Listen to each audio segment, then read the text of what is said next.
she is an expert on the Equal Rights Amendment. And so it is now my pleasure to introduce Michele Goodwin. She's the executive producer of Ms. Studios.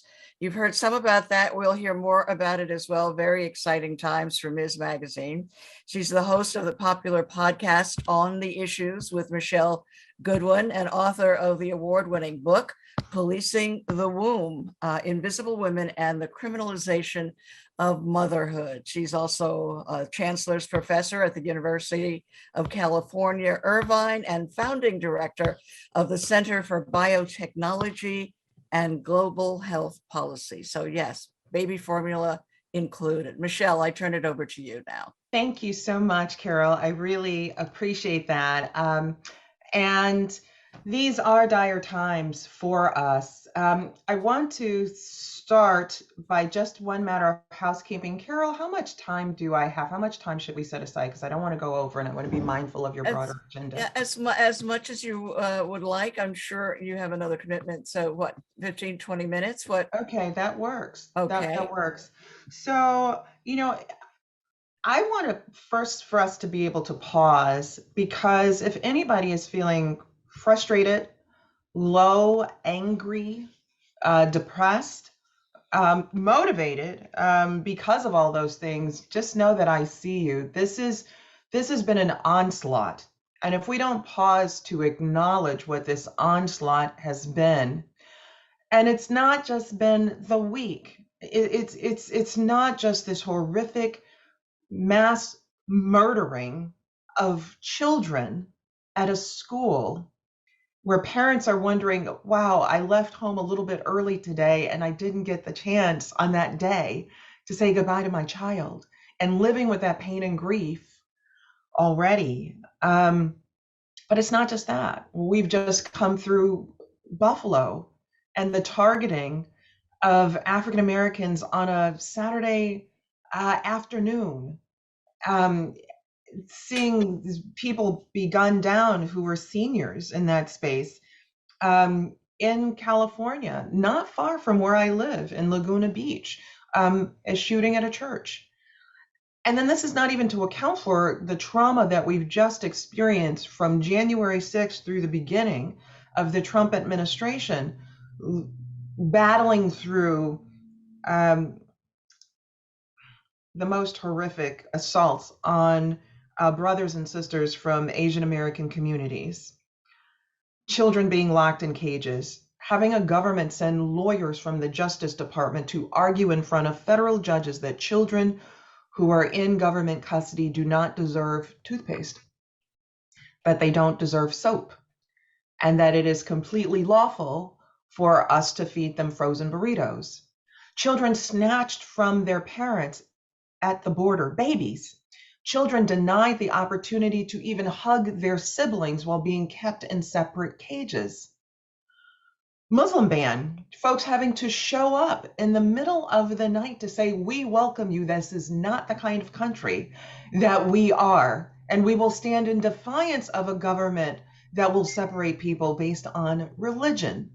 I mean, all of that would have been enough. And add on to that we are still experiencing a pandemic that has disproportionately affected the lives of economically disenfranchised Americans, Black and Brown Americans, people on reservations, Indigenous folks on reservations, for whom being told to wash their hands frequently, as we all should, but where piping still does not extend to their homes.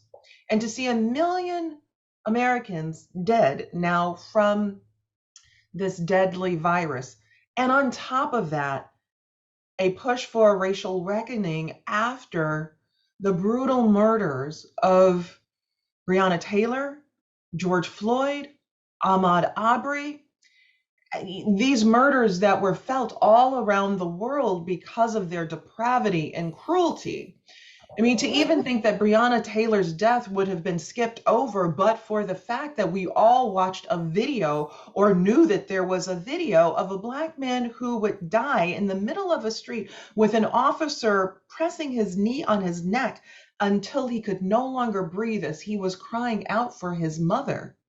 And this not happening at 2 or 3 in the morning, But this happening in broad daylight with other officers watching and even participating over something that, if were true, is something that is a misdemeanor, which you get a fine for, which is passing a fake $20 bill. That actually is not something that gets someone the death penalty. It is actually a misdemeanor in the state of Minnesota. And so, if all of that weren't enough, for each of you who are on this call, your journey into social justice, into feminism, into caring about civil liberties, civil rights, and what will come in our country didn't just start at the Trump administration. So you all were already thinking about these issues beforehand and trying to help others make sense of them and urging that people would pay attention. So when we're sort of thinking about it in this space of how do we feel, how do we process, how do we think about what the next stages are, it's not just Texas. It's not just Buffalo. It's not just the Trump administration. But I would say that really for the last decade, and of course, these journeys go back even further, but really for the last decade, many of us have been really wrapping our minds around these issues and pressing for there to be greater attention and for us to have some victories in these spaces. And there have been some, but we have also felt the pinch and attack at a nation that seems to be asleep at the wheel of a car that is out of control and speeding downhill. And I wish that that were different, but I think if any time is the time for us to confront reality and that facts do matter, and despite what we've heard in recent times and of the last administration, that we can have multiple facts and multiple, sort of interpretations of, facts such that, the earth suddenly becoming flat, and that is a thing that people are believing, or the notion that Hillary Clinton was somehow detaining children in the basement of a pizzeria for purposes of assaulting them, right? Like these kinds of things, like, no, right? Like it's, we're in this space where we've been trying to get people to see a reality. And I think that that's really important. And I want to spend just a little bit of time talking about Justice Alito's leaked draft opinion, because it plays a pivotal role, I think, in how we come to think about the urgency of these times, the urgency of an equal rights amendment, and the urgency of a third Reconstruction. So one of the things, and I'll start basically with the third Reconstruction and work my way back, I've been urging that really what this time calls for, if we could understand that the first Reconstruction was, as named, in the aftermath of the Civil War, and the liberation of Black people and the liberation of our country from some heinous ass shit, if I could say that, right? Like, let's just be clear that the ending of slavery was also, let's end some heinous stuff, right? Who wants to be proud of selling their children? Who wants to be proud of seeing folks that look like your husband but are brown shaded running around, and they're about to be sold, and that that happens to be the offspring of a 13-year-old Black girl who's kept in the backyard?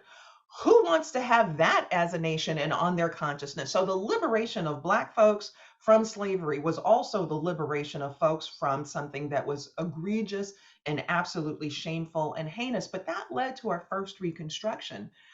And that was the 13th Amendment, 14th Amendment, and 15th Amendment, that 14th Amendment being very central to Justice Alito's misinterpretation in this leaked draft opinion. But if we were to see a second Reconstruction as that period between the mid-late 1950s and the early 1970s, right, maybe like ending at 1970, where the Supreme Court began chipping away at all manner of those Jim Crow laws and laws that existed before Jim Crow. You know what I'm talking about? Those kinds of laws that were not just directed at Black people, although thousands of them were, right? Part of our sad intellectual or lack of intellectual history in our country is that, beyond thinking about Rosa Parks refusing to surrender her seat on a bus, Americans are really quite ignorant of the ways in which Southern states, these same states that Justice Alito says go back to the states, that these states crafted any number of laws to maintain a second-class citizenship for Black folks. You can't play checkers in the park. You can't play chess in the park. You can't play billiards. You can't bowl. I mean, you're like, seriously, this is how you spend your time as a legislator, figuring out laws that deny Black people to be able to play billiards? You couldn't think of something better to advance the state of Mississippi, to advance the state of Alabama? Seriously, this is how you spend your time?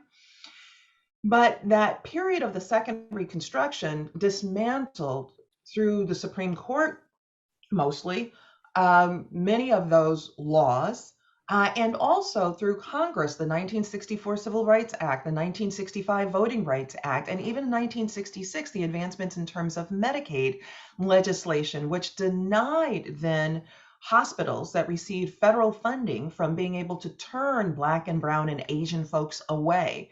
We had legacies of Black, Brown, Asian folks dying on the steps of hospitals that refused to serve them and served only white folks. And so that was a second Reconstruction, we could call it. But now we're in urgent need of a third Reconstruction. And I'll also say that second Reconstruction spent time paying attention to the concerns and matters affecting women's lives. I mean, let's face it, this is a country that had denied, where the Supreme Court upheld laws denying women from becoming lawyers, right? This is a country that denied, through the US Supreme Court previously, women from being able to serve on juries. This is a country that said, fine, that women should not be able to have credit cards in their own names, but have them in their husband's names. And we could go through a whole list of what has been upheld in this country, including laws that would shield men from punishment for the rape of their wives. Sadly, that stuff didn't fall until the 1980s. Or being able to beat their wives, such as the rule of thumb coming from beat your wife so long as the instrument you use is no thicker than your thumb. Well, a pause and a breath, right, to say that that period of time, a second Reconstruction, but we know that neither through the first Reconstruction or the second Reconstruction did we get it right. And this is really a time of thinking about a third Reconstruction where we get it right. And when you think about it, women are in a far more dynamic position of political power than they ever have been in the United States. Still not great. You look at the World Economic Forum and we are way behind peer developed industrial, put air quotes around that, because what looks developed about our country, when if we look at maternal mortality rates, we're 55th in the world, and we don't keep company with Germany, France, Sweden, etc. We keep company with Saudi Arabia and countries where it's still legal to stone women, to publicly beat women, and to hang them. What looks developed in first world about that? We're a nation wherein the deadliest place in the entire developed world to be pregnant happens to be in Texas, Mississippi, Louisiana. What looks developed about that? But it is to say that we are at a time, even though we don't match up with peer nations in terms of women's representation in federal office, in courts, etc., but we are far more robust and beyond where we've ever been in the past. And so this provides the opportunity for reinterpreting, reimagining, rethinking, and recrafting what should be. And here it's not just an equal rights amendment. Let's think dynamically and broadly about all that needs to be stitched together and woven together. Voting rights still matter. This is a Supreme Court that not just through this leaked draft opinion shows us that it's ready to full-scale gut Roe v. Wade, Planned Parenthood v. Casey, and all the cases that came after that. Shame on Justice Alito for pretending that it's just Roe v. Wade and Planned Parenthood v. Casey, and ignoring that as recently as 2 years ago, this Supreme Court was upholding Roe v. Wade before Amy Coney Barrett came onto this court in June Medical v. Rousseau. This is not, we're thinking a 50-year agenda and we've never thought about it in between. That's not true. The very last abortion case that Justice Ruth Bader Ginsburg sat on before her death was just 2 years ago. And it is not just Roe v. Wade. It was 30 years before Roe v. Wade that there was Skinner v. Oklahoma, where the United States Supreme Court used language around human rights as protecting an individual's reproductive autonomy. So let me turn to this leaked draft opinion and how it fits. with thinking about a third Reconstruction that would handle voting rights more robustly, that would address LGBTQ equality, that would think about disability discrimination and how that stitches together across all of these areas. And let's also think about protecting our environment and much more. But the leaked draft opinion, I spoke about it in my congressional testimony and through a hearing last week that was 5 hours.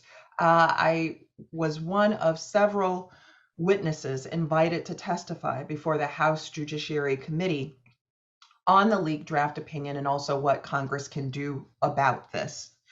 Needless to say, and I know a number of you were able to watch this, it's been replayed on C-SPAN.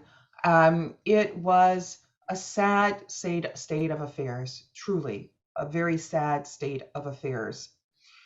And in fact, it reflected this 98-page draft opinion. Now, a lot of attention was spent by members of the committee on how outrageous this is that there was a leaked opinion. But that was just a story. The story is the substance of it.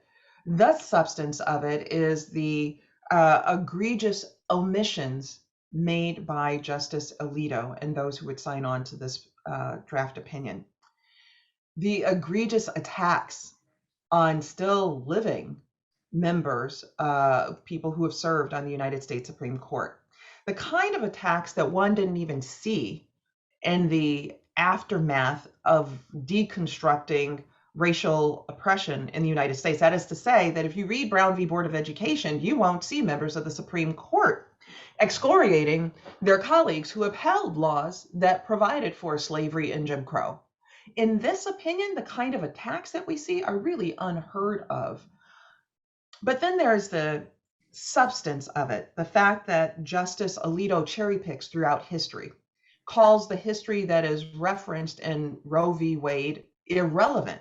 But then Justice Alito decides that his own turn to history matters. And as you've already heard, his turn to history includes leaning into treatises that allowed for women to have no personhood, for women to be stuck in the position of coverture, which meant to be the property of their husbands, coverture being used as the foundation in American law to provide that husbands could be exempt from punishment for beating and raping their wives. These are the sources that Justice Alito decides are relevant to history.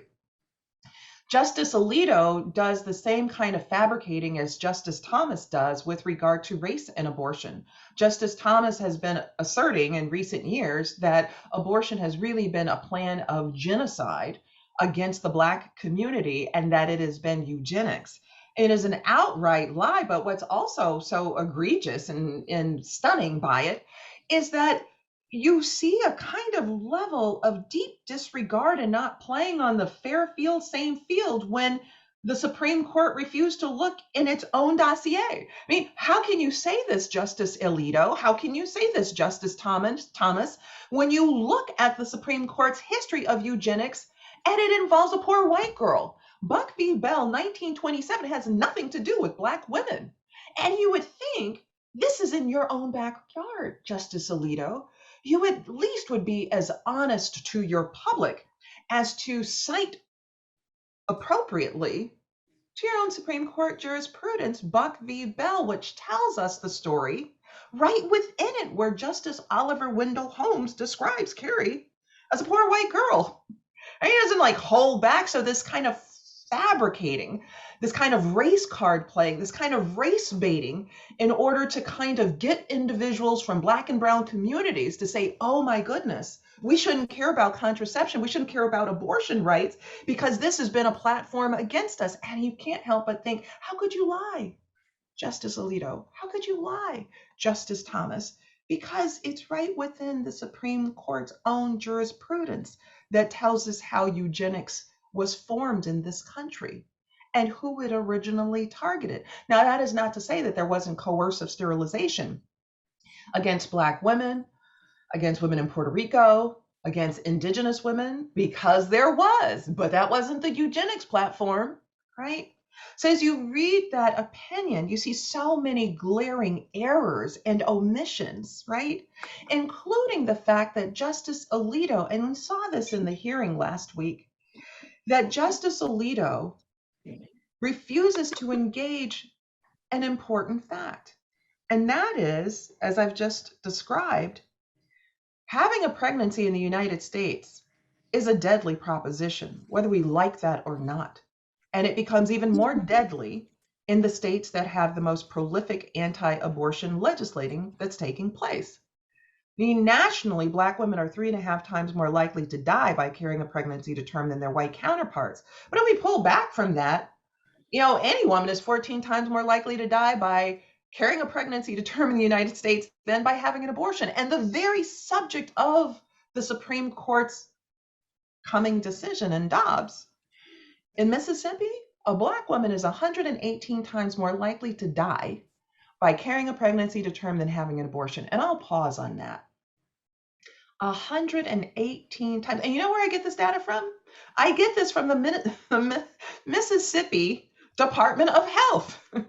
80% of the cardiac deaths during pregnancy in Mississippi are Black women, right? You can't make this up. And the fact that Justice Alito writes in a nearly 100-page opinion, you will see nothing about maternal mortality except in one paragraph that relates to Roe v. Wade and maternal mortality in 1973. And that's it. You won't see anything about rape or incest, even though it is now a feature of these laws that there are no exceptions in cases of rape or incest.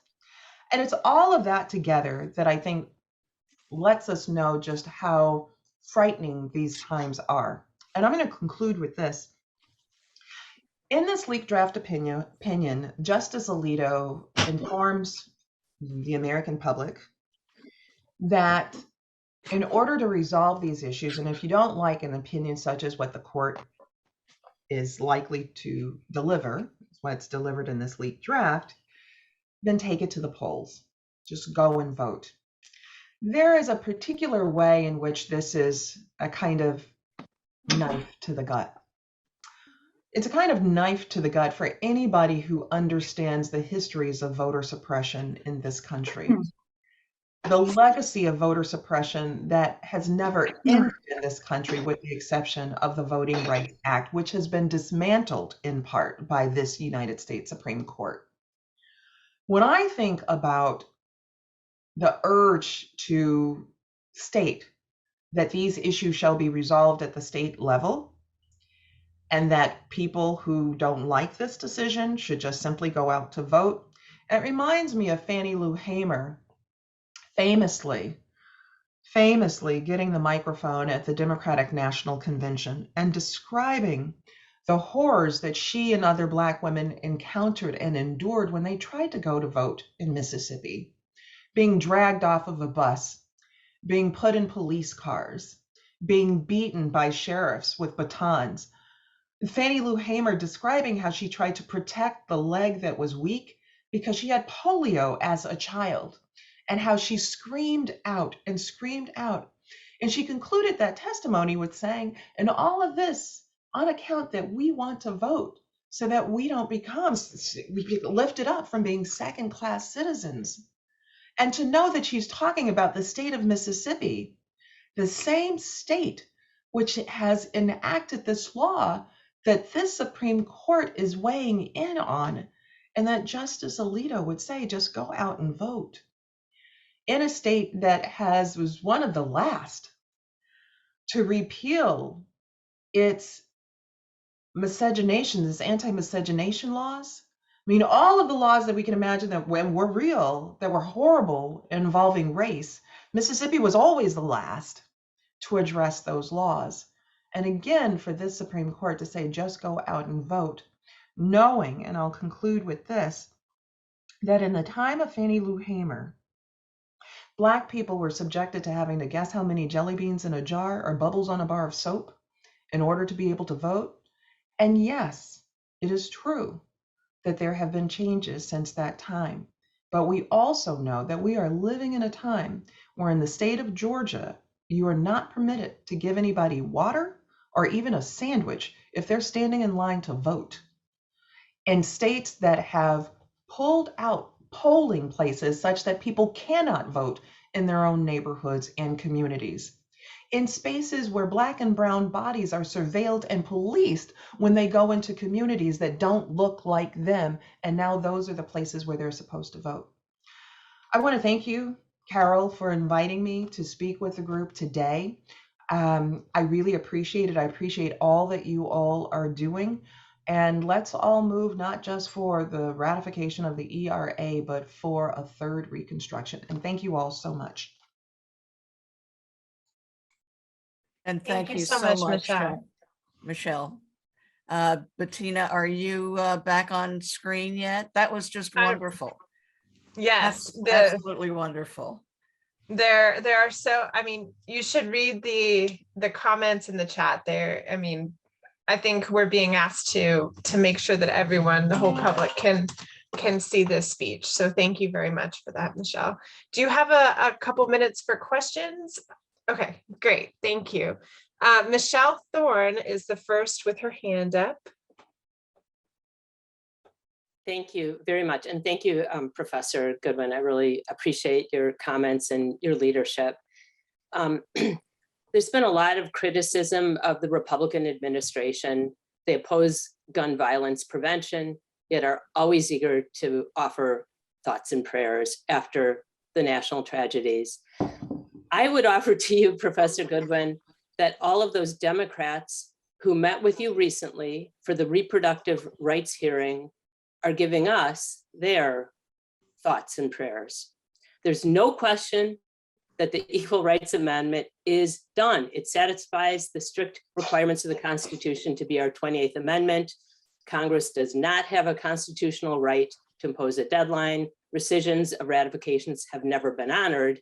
The ERA is done. Yet this Democratic administration under President Joe Biden has failed to do its legal duty and publish the fully ratified amendment that meets the strict requirements of the Constitution. The George Bush administration with the 27th Amendment had the courage to publish it because it met the strict requirements of the Constitution, but not the Biden administration. They lack courage to do the right thing. So I want to offer to you, and I'd love for you with your incredible voice to think about this and maybe write an editorial on this, because on women's rights, what the Democrats are doing right now is offering us thoughts and prayers. Thank you very much. Thank you, Michele, with one L. Yeah, you're right. That is what we are seeing. And in part, the legacy where we're in a time of a Jesse Helms court, a Jesse Helms frame of governance. This is what Jesse Helms would have wanted. An outspoken member of our Senate, outspoken in his homophobia, sexism, racism. And sadly, I think in many ways, we're living in his dream society right now with the dismantling of civil liberties and civil rights. And I mention that in connection to what you've just said, Michele, because there has been a tolerance for those who step out of line with civil liberties and civil rights. And the Democrats have tolerated that over time. And we see, even in these times, the ways in which, sadly, there has been a lack of courage on many fronts. And these are times in which we must stand in courage and with courage and be robust in taking on the protection of our Constitution and advancing civil liberties and civil rights. I'll end it there. You said it all so eloquently. No need for me to repeat it. Thank you, Michele. Bobby Francis's hand is up. Oh, Bobby, you're muted.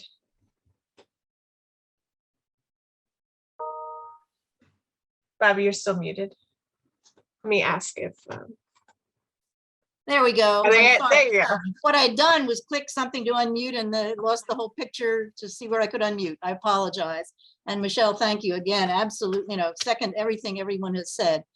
I've been recently wondering about how slow I was. Every time I hear second-class citizen about women, when I've been working in the ERA all these decades, it's never until the last year, I guess, half year, that I've realized that a synonym for that is gendered citizenship, which has been used now, Rebecca DeWolf's book and so on. And so it's kind of opened up my sensibility to the fact that, yes, second-class citizens we thought, but that didn't have legal overtones to me in the same way. Gendered citizenship does, in context of equality of rights under the law shall not be denied on account of sex. Because if those words were in the Constitution, then gendered citizenship would not be constitutional. And so I'm kind of sharing my little eureka, which is, oh Lord, why did it take me so long? But I do picture that the more we talk about gendered citizenship and the fact that that would be unconstitutional if we had the ERA affirmed, and that certainly, my gosh, what issue would be more susceptible to gendered citizenship analysis than reproductive rights?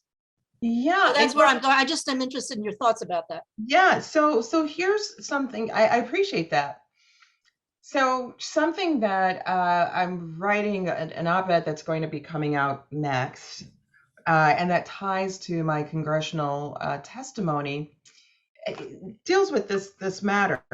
And I think a lot has to be said by excluding women from being legislators, lawyers, judges, etc. Because hear me out. Actually, if you think about what the 13th Amendment and 14th Amendment were to do, was actually to elevate the citizenship of women and all women. And if there had been women on our courts, I believe we would have seen deeper interpretation of that, such that today there would be no question. So here's what I mean by that. The 13th Amendment abolishes slavery and involuntary servitude. Everybody of 1865 and before understood that involuntary servitude was also this involuntary rape, sexual assault, and reproduction, because that was central to the program of slavery.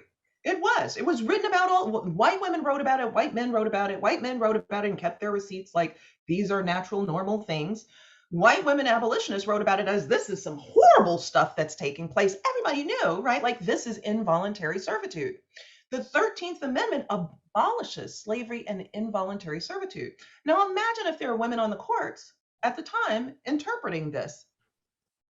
Then imagine what the 14th Amendment does when it comes back. I mean, the very first line of the 14th Amendment, which Justice Alito skips over, is that citizens of these United States are individuals that are born, right? So, we've got that. Imagine women on the court interpreting this. How in the world are you making fetuses persons? The first sentence of the 14th Amendment is that it's citizens are people that are born. But even more importantly, or as importantly, it speaks to liberty. Now, unless the people who were drafting the 14th Amendment meant only that slavery should be abolished for Black men, they were meaning it for women. Otherwise, we would have had a society where Black men, you're free. Black women, stay in the back of the shack, at the back of the house. Black men get to be free, but you don't. Right. And this is important. It may seem subtle, but it is actually really important. And we've had, at this point, over 170 years of a failure to engage in that jurisprudence. And I think a lot of it has been because predominantly those people who serve on our courts have been men, and they have been white men. And they've not bothered to think about, well, what did that mean at that time, including those people who find themselves to be originalists and textualists. Unless we're to believe that that text applied only to Black men, then we are actually talking about the liberation of women as well. With that, Carol. Wow, thank you. Yeah, I just wanted to add my one sentence reaction to that, apart from Brava, is patriarchy still trumps originalism, textualism, any ism. Patriarchy trumps it. Patriarchy and white supremacy. Yes. But to Michelle, me, we're all- they're intertwined, yes. I think you have many people who will be signing up for your classes, you know. I mean, if we can get a dose of this on a regular basis, that would just be a magnificent treat. Thank you so, so much. I mean, I Thank you, see Sarah. the people who felt that they came to church today too, and we needed you today. Yeah. Thank you. Thank you so Michelle much. Goodwin, thank you. We'll see you the next time. Okay, bye-bye. Thanks.